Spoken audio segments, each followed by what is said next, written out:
하나님 말씀 어제 아침에 봤던 누가복음 17장이 되겠습니다.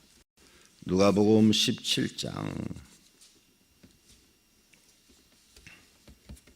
누가복음 17장 26절에서부터 마지막 절까지 교독하겠습니다. 노아의 때에 된 것과 같이 인자의 때에도 그러하리라. 노아가 방주에 들어가던 날까지 사람들이 먹고 마시고 장가들고 시집가더니 홍수가 나서 그들을 다 멸망시켰으며 또 롯의 때와 같으리니 사람들이 먹고 마시고 사고 팔고 심고 집을 짓더니 롯이 소돔에서 나가던 날에 하늘로부터 불과 유황이 비오듯 하여 그들을 멸망시켰느니라. 인자가 나타난 날에도 그러하리라. 그날에 만일 사람이 지붕 위에 있고 그의 세간이 그 집 안에 있으면 그것을 가지러 내려가지 말 것이요 밭에 있는 자도 그와 같이 뒤로 돌이키지 말 것이니라. 롯의 철을 기억하라. 무릇 자기 목숨을 보전하고자 하는 자는 잃을 것이요 잃는 자는 살리리라. 내가 너에게 이르노니 그 밤에 둘이 한 자리에 누워 있음에 하나는 데려감을 얻고 하나는 버려둠을 당할 것이요 두 여자가 함께 맷돌을 갈고 있음에 하나는 데려감을 얻고 하나는 버려둠을 당할 것이니라. 그들이 대답하여 이르되 주여 어디 오니까 이르시되 죽음 있는 곳에는 독수리가 모이느니라 하시니라. 아멘. 자, 종말론 두 번째 시간입니다. 이렇게 세상이 뒤숭숭하고 또 종말의 징조가 보일 때 종말론을 공부를 해야 머릿속에 쏙쏙 들어가고 기억이 됩니다. 여러분이 하나님을 믿으면서 이 종말에 대해서 성경은 어떻게 말씀하고 있는지 정확하게 알고 다른 사람에게 속지도 말고 성경대로 하나님을 믿으시고 또 예수님의 재림을 기다리시기를 바랍니다. 자, 지난 시간에 롯의 때에 대해서 얘기했어요. 롯의 때 28절.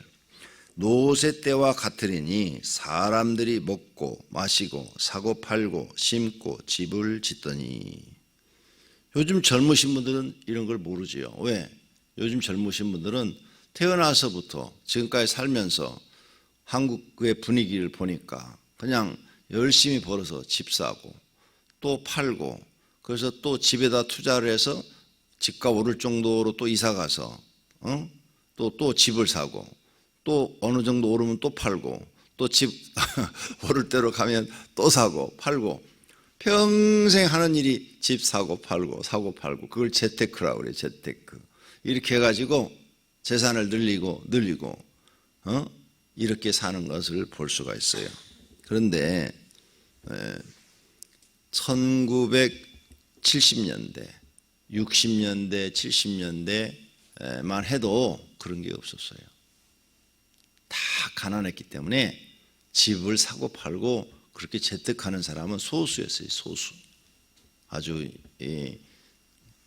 돈의 여유가 있는 사람들. 그 당시는 그저 사람들이 제일 중요한 게 직장에 나가서 돈을 벌어서 먹고 사는 게 제일 중요했어요.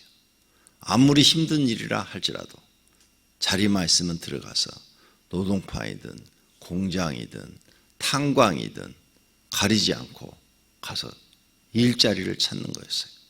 집 사고 파는 것은 그건 부자들이라 하는 거고 아무도 그런 생각을 못했어요. 어떻게든지 일자리만 있으면 제일 힘든 게 탄광이죠. 여러분도 탄광의 그 영화를 많이 보셨잖아요. 뉴스도. 깊은 굴 500m 1km 길게는 3, 4km까지 들어간대요. 굴 속에 3, 4km까지 들어가가지고 거기서 아무것도 보이지 않은 산소도 제대로 없는 그곳에서 그 탄가루를 마시면서 돈을 벌기 위해서 굴 속에서 일을 하고 때로는 굴이 무너져서 죽기도 하고 막 이런 일들이 비일비재했어요. 그래도 그런 일자리라도 구해가지고 내 가족 먹여 살리겠다고 사람들이 얼마나 노력을 하고 고생을 하는지 몰라요. 근데 우리나라가 이제 경제 성장이 돼가지고 잘 살고 먹고 살만하니까 모든 사람들이 머릿속에 집을 사고 팔고 집을 사고 팔고 그렇게 해서 재테크를 해야지 해가지고 이사를 다니는 거예요. 지금도 아예 돈이 없는 사람은 그 생각도 못해요. 아예 돈이 없어서 월세 사는 사람, 이런 사람 생각도 못해요. 그런데 전세를 사는데 머리가 좀 돌아간 사람은 융자를 얻어가지고 집을 사서 그 집값이 오르면 팔고 또 집값 싼 데 가서 또 살다가 또 집값 오르면 또 팔고 이렇게 해서 재테크하는 사람들이 많아요. 근데 그런 걸 성경에 다 예언해놨어요. 응? 사람들이 먹고 마시고 사고 팔고 집을 짓더니 이런 것밖에 모른다. 정말 노아의 시대 얘기했고 롯의 시대 얘기를 했어요. 지금 시대가 보니까 이래요. 그럼 우리나라만 그러냐? 선진국 가니까 다 그러고 요즘은 후진국도 이걸 알아가지고요. 못 사는 나라들도 난리예요. 집 사고 파니라고. 캄보디아 못 살잖아요. 근데 선교지 가서 들어보니까 거기도 그냥 집 샀다 그러면 1년 만에 1억이 올랐다, 2억이 올랐다. 막 빚을 얻어서라도 막 사는 거예요. 왜? 막 땅값이 뛰고 집값이 뛰니까.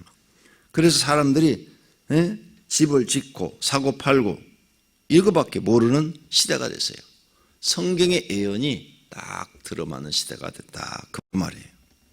그 다음 29절, 롯이 소돔에서 나가던 날에 하늘로부터 불과 유황이 비오듯 하여 그들을 멸망시켰느니라. 그렇죠. 이렇게 사람들이 먹고 마시고 사고 팔고 집을 짓고 시집가고 장가가고 이런 것밖에 모르는 이때에 성적인 쾌락을 즐기고 이런 것밖에 모르는 이때에 하나님이 소돔과 고모라를 심판해 버렸다. 이런 것을 갖다가 하나님은 뭐라고 얘기하냐면 성경에 타락한 도시, 소돔과 고모라를 타락한 도시, 이렇게 얘기를 하죠. 타락한 도시. 지금 우리가 살고 있는 이 시대가 타락한 시대가 되지 않았는가 우리는 생각해 봐야 돼요. 그 타락한 도시는 누가 지배하느냐? 악한 마귀가 지배하죠. 악한 마귀가 지배를 해가지고 사람들 마음을 다 타락하게 해서 정의가 없어지는 거예요. 공의도 없어지는 거예요. 진리도 없어지는 거예요. 그리고 오직 그 타락한 법이 옳은 것처럼, 타락한 법이 옳은 것처럼 사람들한테 인식되어져 가는 거죠. 그래서 타락한 사람들은 뭐예요? 돈만 있으면 돼. 돈만 있으면 돼. 돈의 노예가 되는 거죠. 돈만 있으면 돼. 하나님 믿는 사람들은 아니야. 돈이 중요한 거 아니야. 하나님 믿는 게 중요해요. 구원받는 게 중요하고 그 다음에 정직하고 성실하게 사는 게 중요한 거야. 그런데 타락한 사람 뭐예요? 돈만 있으면 돼. 남이 돈이든 내 돈이든 돈만 벌면 돼. 남이야 죽든지 말든지 나만 돈 벌어서 잘 살면 되는 거죠. 이게 타락한 도시의 사람들이 생각하고 있는 것들이죠. 우리가 이런 시대가 되면 생각을 많이 해야 돼요. 하나님께서는 결국은 소돔과 고모라 타락한 도시를 심판해 버린 것처럼 이 세상을 불로 심판해 버리겠다는 거예요. 그래서 소돔과 고모라라는 도시가 있었는데 지금은 흔적도 찾아볼 수가 없어요. 왜? 불로 다 태워가지고 땅속에 매장해 버렸기 때문이죠. 땅이 갈라져서 도시들이 글로 꺼지고 하늘에서 불이 내려와서 다 살라버려서 성지순례 가도 소돔과 고모라가 어디에 있었는지 흔적도 몰라요. 저 부근에 있었을 것이다. 저 부근에 있었을 것이다. 이렇게만 볼 수 있는 거죠. 이 타락한 도시에 가서 믿음을 지키지 않고 살았던 롯 어떻게 됐어요? 가족을 다 잃어버립니다. 마누라는 소금 기둥이 되고 평생 모아놓은 재산은 불 속에 다 타버리고 그 다음에 자기는 간신히 목숨만 빠져나와서 산으로 피신했다가 두 딸들이 믿음이 없어가지고 이 타락한 도시에서 살다 보니까 타락한 그 습관을 배워가지고 노아를 술 먹여놓고 우리가 아버지의 씨를 받자 그래가지고 아버지의 씨를 강제로 아버지 모르게 받아가지고 태어난 족속이 모압 족속, 암몬 족속이 됩니다. 이게 타락한 족속이에요. 그래서 모압이나 암몬은 저주받은 백성이 됩니다.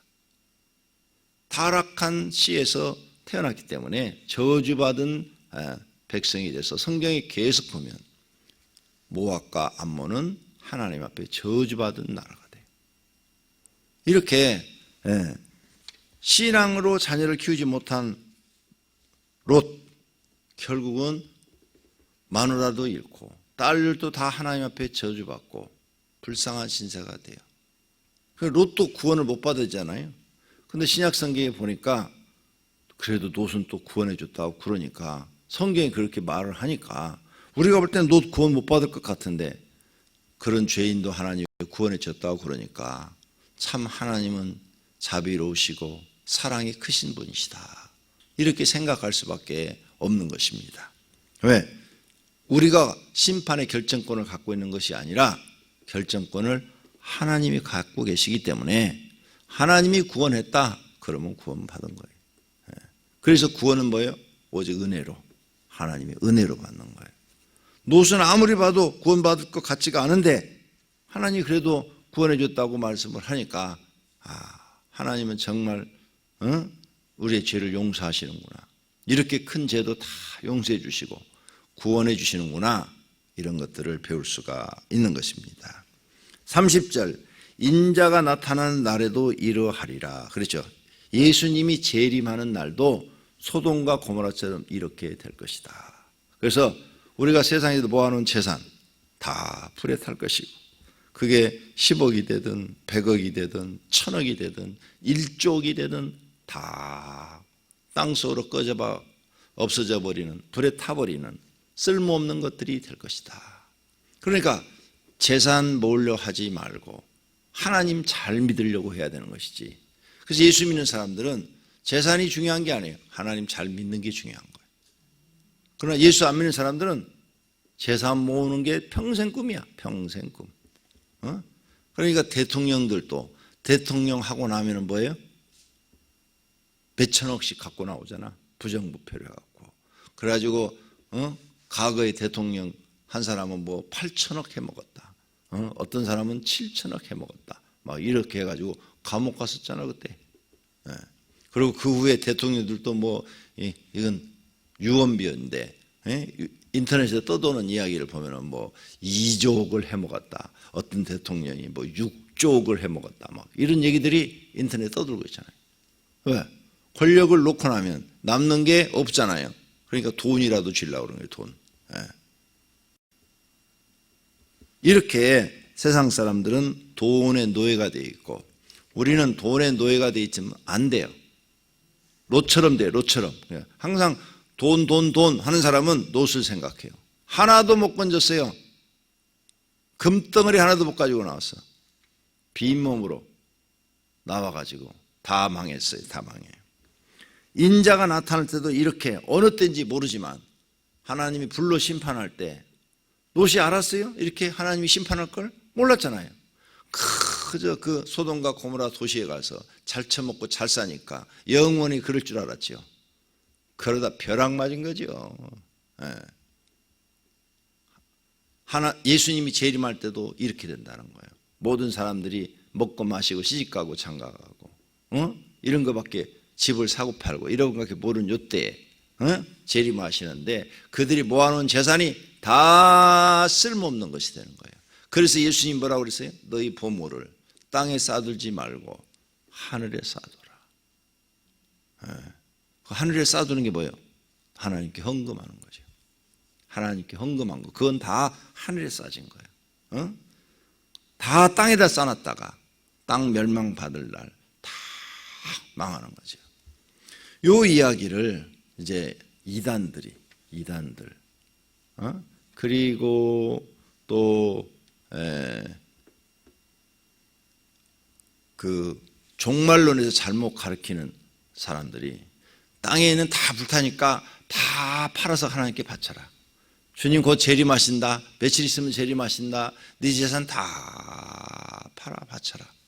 이렇게 얘기한대요. 내가 어제 그젠가 인터넷 신문을 봤어요. 신천지 자산이 5천억이 넘고 그 다음에 1년에 움직이는 돈이 1조 원이 움직인대요. 인터넷 뉴스에 나온 얘기예요. 내가 읽었어. 1조 원이 움직인대. 엄청나대요. 그 이만희 별장을 여러분도 보셨잖아요. TV에 이렇게 잠깐 나오대. 조그만해요, 커요. 궁궐처럼 지어놓고 살잖아, 별장을. 엄청 크더구만. 그건 주택이 아니야. 주택은 방 몇 칸 있는 게 주택이지. 그건 궁궐이야, 궁궐. 빌딩을 지어놓고 살던데 아주 그냥 엄청나게 크게. 종말론에 속으면 그렇게 되는 거예요. 종말론주의자들이 있어요. 종말만 얘기하고 종말만 설교하는 사람들이 있어요. 그런 사람들을 조심해야 돼요. 우리나라 영국 신부 대천덕 신부라고 있었어요. 성공회 소속인데 강원도 산골짜기에다 예수마을이라는 것을 만들었어요. 제가 젊었을 때 그분의 책을 읽었는데 종말에 관한 걸 쫙 썼어요. 그래서 그분이 산속 깊은 곳에다가 교회를 세우고 공동체 마을을 세웠어요. 공동체 마을. 그래서 거기는 차가 못 들어가요. 그냥 걸어서 들어가요. 옛날에. 그래서 제가 그 예수 마을을 일부러 찾아갔어요. 도대체 이분은 어떻게 공동체 마을을 이루고 사는가 하고 젊었을 때 찾아갔어요. 찾아갔더니 정말 강원도 산골짜기에 막 이렇게 비탈진 곳에 산속에다가 마을을 세우고 집도 이렇게 비탈된 데서다가 층층층층 이렇게 집을 방을 만들어 놨더라고요. 조그마하게 교회를 세우고 공동체 생활 하더라고요. 그래서 그 대천적 신부랑 이렇게 앉아서 밥 같이 먹었어요. 왜? 내가 거기 며칠 있었거든 같이. 둘이 앉아서 이렇게 밥도 먹고 한국말 잘해요. 영국 사람인데 자기는 사명감을 갖고 여기 왔다고 그러면서 예수님 곧 재림한다는 이야기를 자기가 기도하다 들었다고. 그래서 이걸 세웠다고. 왜냐하면 이제 조금 더 종말론 공부하다 보면 피난처라는 곳이 나와요. 피난처. 그래서 피난처를 만들어 놓은 거예요. 사람들이 그 7년 대환란에 들어가면 이제 많은 기독교인들이 핍박을 받고 죽게 되고 순교를 하게 되는데 그때 피할 곳, 그걸 피난처라고 그래요. 성경에 나와요. 그래서 그 피난처를 이렇게 만들어 놨어. 산속에다가. 그래서 자동차가 못 들어가. 못 들어가. 그냥 사람이 걸어서 가야 돼. 이렇게 만들어 놨는데 한국이 이렇게 갑자기 잘 사는 국가가 될 줄 누가 알았어? 잘 사니까 그 후에 보니까 그 교회 앞에까지 도로를 쫙 내가지고 차가 그냥 거기까지 버스가 쏙 들어가 버리는 거야. 피난처가 아니라 도로가 그냥 큰 길이 나가지고 사람들이 자유롭게 다니는 곳이 되어버렸어요. 이분이 그 책을 읽어보면은 예수님이 곧 재림한다고 항상 예수님 재림하니까 세상 욕심 갖지 말고 이렇게 공동체 생활하고 그분은 절대 욕심을 부리지 않았어요. 자기 개인 욕심력을 챙기지 않았어요. 공동체를 해서 같이 밥 먹고 같이 그때 식사할 때 보니까 진짜 반찬도 없더라고. 같이 이렇게 앉아서 그 대천덕 신부 성공회는 신부라고 그러니까 나 이렇게 한 서너 사람 이렇게 앉아서 같이 밥도 먹고 얘기도 하고 이렇게 하는데 정말 반찬이 없어. 근데 그걸 영국 사람이 그 반찬도 없는 그것을 먹고 있어. 정말 믿음으로 산 거죠. 훌륭하신 분이에요. 돌아가셨어요. 몇 년 전에 돌아가셨는데 그분에 대한 평가가 참 훌륭하신 분이다. 성공의 신부지만 한국의 모든 목회자들이 그분은 참 훌륭하신 분이다. 이렇게 말을 하죠. 예수님 재림 기다리다가 돌아가신 거예요. 재림에 대한 얘기가 너무 많아요. 너무 많아. 자, 종말, 세상의 종말을 예수님이 말씀하신 거죠. 나도 이 교회를 하나님이 개척을 할 때 하신 말씀이 있어요. 때가 가까우니라 교회를 세워라 그랬거든요. 때가 가까우니라 재림할 때가 가깝다 그 말이에요. 예수님이 직접 하신 말씀이에요. 한 영혼이 중요하다 이렇게 말씀하셨어요. 때가 가까우니라 교회를 세우라. 그래서요, 나는 이 종말론에 대해서 성경을 많이 읽어가지고 그때 젊지만은 주님이 곧 오실 모양이다. 곧 오실 모양이다. 그래, 세상 것 다 포기하고 오직 하나님 말씀에 순종하여 교회를 세우고 영혼들에게 하나님의 말씀을 전하자. 그래가지고 아무것도 모르니까 그냥 무조건 순종해서 15평 얻어가지고 매일 찬송하고 기도하고 찬송하고 기도하고 그래 하나님과 가까운 생활을 해야 된다. 이렇게 생각을 하고 살아온 거죠. 그래서 나는 예수님이 내 생에 올 줄로 착각을 하고 열심히 살았는데 벌써 37년이 흘러가지고 늙어버렸어요. 모르죠. 내 생에 올지 안 올지 그건 나는 모르죠. 그런데 분명히 예수님이 그렇게 말씀하셔서 그런데 나와 같은 이런 응답을 받은 사람들이 성경을 연구해보고 또 수많은 사람들의 종말론에 관한 책들을 읽어보니까 너무 많은 거야. 너무 많아. 자, 종말론 잘 들으셔야 돼요. 잘못 들으면 오해하실 수가 있어요. 여기 12사도, 그 다음에 바울 사도, 사도 요한 다 자기 시대에 예수님이 재림하실 줄로 알았어요. 그래서 성경을 쓴 거예요. 그런데 그 사도들 시대에 예수님 재림하지 않았어요. 그 이후로도 수많은 사람들이 기도하다가 나처럼 그런 응답을 받았어요. 그래서 자기 시대에 예수님이 오실 줄 알았어요. 그래가지고 언제 오실지 모르니까 깨어 있어야 된다. 신앙생활 똑바로 잘해야 된다. 그래야 내가 구원을 받는다 그래갖고 다 기다리다가 하나님 나라 같이요 다. 이게 종말론이에요. 그러면 예수님 정말 세상 심판을 안 오시냐? 오셔요. 오신다고. 100% 오셔요. 그러니까 이제 사람들 마음이 나태해져. 에이, 사도시대 때부터 지금까지 2000년 동안 사람들이 기다렸어. 그래도 안 오셨어. 그러니까 예수님 이 재림한다는 거 이거 그런 뜻이 아니야. 이건 상징적인 뜻이야. 그래서 종말론을 어떻게 해석하느냐에 따라 또 막 달라져요. 그래서 종말론은 상징적으로 해석하느냐, 비유적으로 해석하느냐, 문자적으로 해석하느냐, 그 다음에 현실적으로 해석하느냐. 똑같은 한 절을 갖다가 어떻게 해석하느냐에 따라서 내용이 다 달라져 버려요. 그러니까 어려운 거예요, 이게. 너무너무 어려운 얘기예요. 함부로 말을 할 수가 없어요. 종말론을 얘기하는 사람들은 정말 성경 많이 연구도 해야 되지만 기도도 많이 해야 된다 생각을 해요. 기도도 많이 해서 살아계신 하나님을 자기가 정말 경험하고 하나님의 음성을 들을 수 있어야 된다고 생각해요. 자, 노아 시대. 노아는 하나님의 음성을 들었어요. 하나님이 노아에게 종말을 얘기를 했죠. 그런데 그 말대로 이루어졌어요. 그래서 물로 심판이 실제로 이루어진 거예요. 그러면 종말을 거기서만 하나님이 말씀하셨느냐? 아니죠. 요 롯에 대한 시대도 하나님이 아브라함한테 그 말씀을 하셨죠. 심판하겠다고. 그러니까 아브라함이 하나님 소돔과 고모라의 의인 50명만 있어도 그러시겠습니까?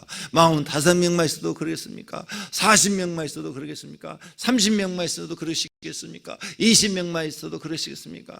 장난하는 거예요, 아브라함이? 하나님 갖고 나중에는 10명만 있어도 하나님 심판하시겠습니까? 그래, 의인 10명만 있어도 심판하지 아니하리라. 그랬죠? 그런데 소돔과 고모라 딱 심판이 시작되니까 의인 10명이 없었어. 한 명도 없었어. 한 명도. 노아도 의인 아니야. 하나님의 은혜로 구원받은 거지. 어떤 학자들은 억지로 노아가 의인이었다, 믿음의 의인이었다 이렇게 억지로 해석하는데 나는 그렇게 해석하지 않아요. 노아도 죄인 중에 괴수야. 네. 노아도 죄인 중에 괴수야. 1%도 구원받을 수가 없어. 그런데 노아가 구원받은 것은 100% 하나님의 은혜로 받은 거예요. 우리도 마찬가지야. 우리가 이렇게 하나님 앞에 열심히 충성하고 헌신하지만 우리 행위로서는 구원받을 수가 없어요. 노아는 그래도 의인이지 롯처럼 우리도 죄인 중에 괴수예요. 100% 하나님의 은혜로 구원받는 줄로 믿습니다. 그래서 이 종말론은 누구한테 배우냐가 굉장히 중요해요. 다행히 하나님께서 나에게 30대 때 젊었을 때 이 종말에 대한 뉴스도 많이 알려주시고 또 그걸 배우러 다닐 수 있는 마음도 주셔서 많은 어제 아침에 얘기한 것처럼 종말론 세미나를 가서 배웠기 때문에 여러분한테 좀 더 쉽게 이렇게 전달할 수가 있고 바르게 전달할 수 있어서 너무 행복해요. 예수님이 나타난 날 이렇게 소돔과 고모라처럼 하나님이 불로 심판하는데 하나님을 진짜로 믿고 구원받는 숫자는 적다, 많다, 매우 적다. 거기까지 다 말씀하신 거예요. 여기 노아의 때와 같으니라. 그래서 우리가 하나님 다 믿지만 하나님을 마음을 다하고 목숨을 다하고 뜻을 다해서 사랑하는 사람은 많지 않다. 적어요. 근데 심판 때는 하나님이 그거 보시는 거예요. 네가 정말로 날 사랑했냐? 껍데기만 했냐? 너 정말 마음을 다해서 날 사랑했어? 그 증거, 그 믿음을 내놔봐. 하나님 그거 보시는 거예요. 그래서 우리가 하나님 그냥 대충 이렇게 믿어갖고 될 일이 아니에요. 진짜로 믿어야 될 줄로 믿습니다. 오병교회 성도들은 진짜로 믿으시기를 바랍니다. 오, 벌써 33분이야. 정말로 이거 언제 끝나? 이거 한 달은 가야 되겠네. 하여간 먼저 예수님이 말한 종말부터 하나하나 풀어나가도록 하겠어요. 내일 새벽에 종말론 세 번째 시간 31절부터 공부하도록 하겠습니다. 기도하겠습니다. 하나님 아버지 감사합니다. 오늘 새벽에도 우리를 깨워주셔서 종말에 대해서 공부하게 하시니 감사합니다. 예수님이 하신 종말에 관한 말씀을 잘 듣고 잘 깨달아서 정말로 하나님을 믿고 노아처럼 하나님 앞에 인정받고 물로 심판할 때 노아의 가정이 구원받은 것처럼 우리와 우리 가정이 다 구원받게 하옵소서. 오늘 새벽에도 성령님께서 우리 마음속에 역사하셔서 믿음 주시옵시고 살아계신 하나님 앞에 기도할 마음 주셨사오니 하나님 우리와 함께 하시고 우리의 기도를 들어 주시옵소서. 예수님의 이름으로 기도드립니다. 아멘. 통소로 기도하시기 바랍니다.